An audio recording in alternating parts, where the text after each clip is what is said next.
Audioverzum v avstrijskem mestu Innsbruck je izredno zanimiv muzej, ki je posvečen raziskovanju zvoka in sluha.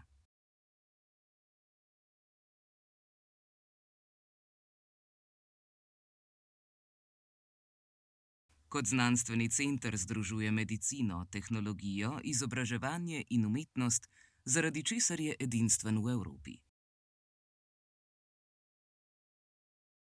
Sluh je eden naših najpomembnejših čutov. Predstavlja sposobnost zaznavanja zvokov. A kaj sploh je zvok? Zvok nastane, ko predmet začne vibrirati. Ta vibracija povzroči gibanje molekul zraka v njegovi bližini, ki nato trčijo ob druge molekule, zaradi česar tudi te zavibrirajo. Zvok se tako širi skozi zrak.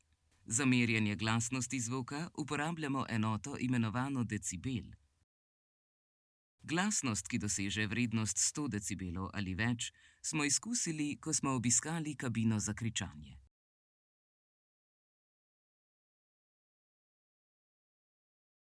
Človeški glas lahko doseže 115 decibelov.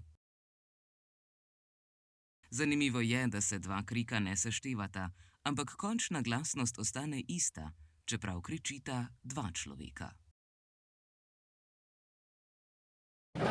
You see there is a scale of decibel, and it's measuring how loud you are screaming. Someone wants to try it out first. Yeah, but she's our secretary, she's the loudest. Just try. Sasha? She's our secretary, yes.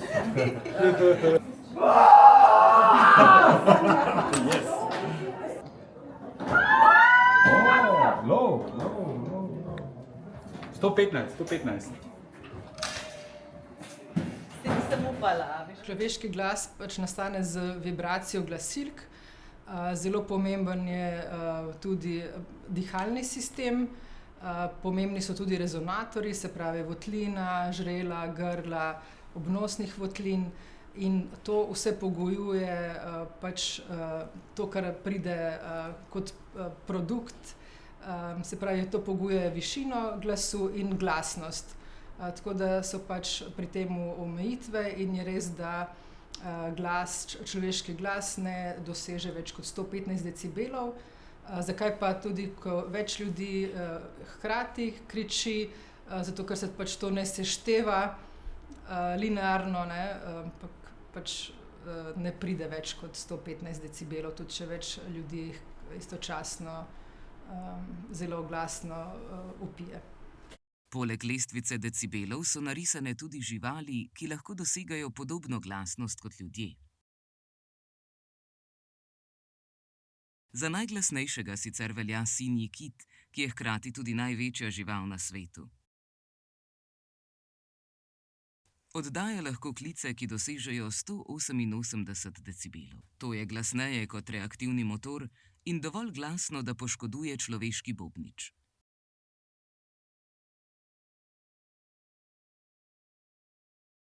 Ogledali smo si tudi, kako deluje opna našega bobniča. Posamezni zvok je prikazan kot predmet v njegovi akustični velikosti. Velikost predmeta je povezana s količino zvoka, ki ga proizvaja. Zato so na primer slušalke veliko večje kot v resnici, saj nam glasbo predvajajo neposredno v uho.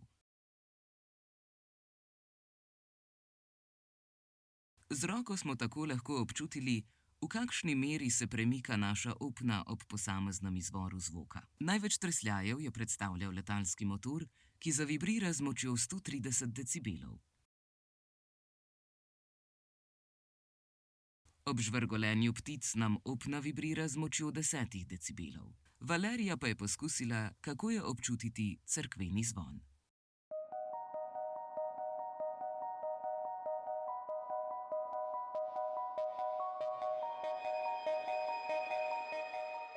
Fin je ta občutek vibriranja, ampak to pomeni, če zvok preseže 100 decibelov, potem ta zvok vibrira v uho, kar je zelo močna vibracija za uho v primerjavi, če ga občutim samo z roko. Ta vibracija sluh lahko poškoduje. Na grafu na steni lahko vidite lestvico drugih vsakdanjih predmetov in stopnjo glasnosti, ki jo proizvajajo. Vibracije lastnega glasu lahko občutite tako, da med govorjenjem roko položite na prsi. Obiskovalci v muzeju lahko preprosto in zabavno urijo tudi svoj prostorski sluh in potujejo skozi človeški organ.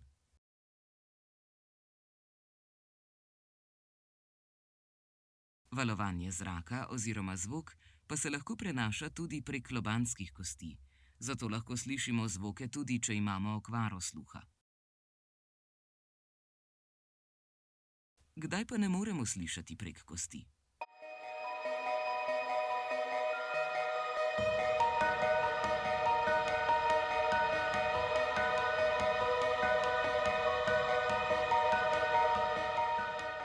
Preko kosti žal ne moremo zaznati zvoka v primerih, ko gre za okvaro polžka ali struktur, ki so potrebne za obdelavo zvoka na višjih nivojih, se pravi slušnega živca, slušnih jeder ali če je okvara v možganskih centrih za sluh.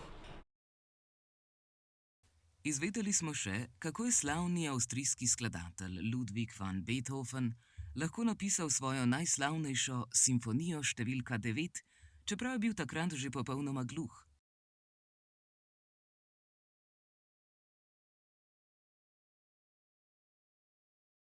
Beethoven je slišal klavir tako, da je med zobmi držal palico pritrjeno na klavir. Obiskovalci se lahko dotikajo prevelikih dlačnih celic. Ob dotiku se oglasi melodija. Z upogibanjem dlačnih celic lahko vidimo, kako okvara sluha zaradi izgube dlačnih celic vpliva na sluh. Preizkusili smo tudi ravnotežje, kjer so slišeči ljudje v primerjavi z gluhimi in naglušnimi imeli kar precej težav.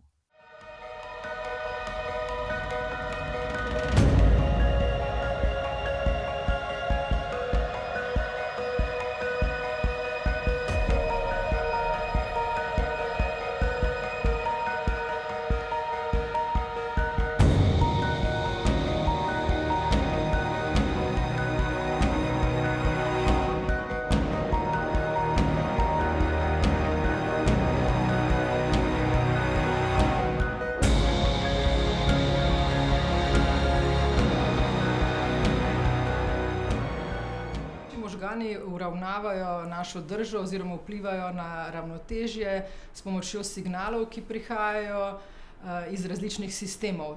Medtem so med najbolj pomembnimi seveda notranje uho, vid, sluh, potem informacije iz sklepov o položaju telesa, se pravi, da se prilagodimo svojo držo položaju, da ne pademo, in informacije iz podplatov o podlagi. Tako da pri gluhih osebah na 3D vrtiljaku, se pravi, njim je primanjkovala ena informacija in to je bila slušna informacija. Po drugi strani vemo, da zelo glasni zvoki lahko tudi vzdražijo notranje uho, se pravi, da se tudi glede na zvoke prilagajamo in glede na zvoke tudi premikamo po prostoru. Tako da imajo osebe z enostransko naglušnostjo ali enostransko gluhoto večkrat težave, ker jih zanaša v smer normalno slišečega ušesa. Ljudje zelo redko kdaj hodimo v smeri teme ali neznanega, ne. Res je tudi, da imajo do 40% ljudi z gluhoto oziroma naglušnostjo imajo hkrati prisotno tudi okvaro aparata za ravnotežje, kar pomeni, da če se taka oseba zavrti na vrtiljaku, potem ne bo vrtoglava. In je tudi to ena izmed možnih razlag, zakaj se gluhim osebam na 3D vrtiljaku ni vrtelo. V muzeju Audioverzum je na ogled tudi stalna razstava z naslovom Med-El World.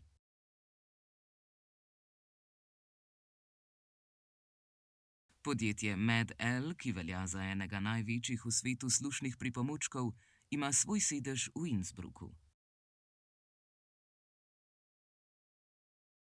Interaktivna razstava ponuja vpogled v najsodobnejšo tehnologijo za izboljšanje sluha in ponazarja mejnike razvoja skozi zgodovino. Vključuje vrsto interaktivnih instalacij, ki obiskovalcem omogočajo, da izkusijo delovanje posameznih slušnih vsadkov.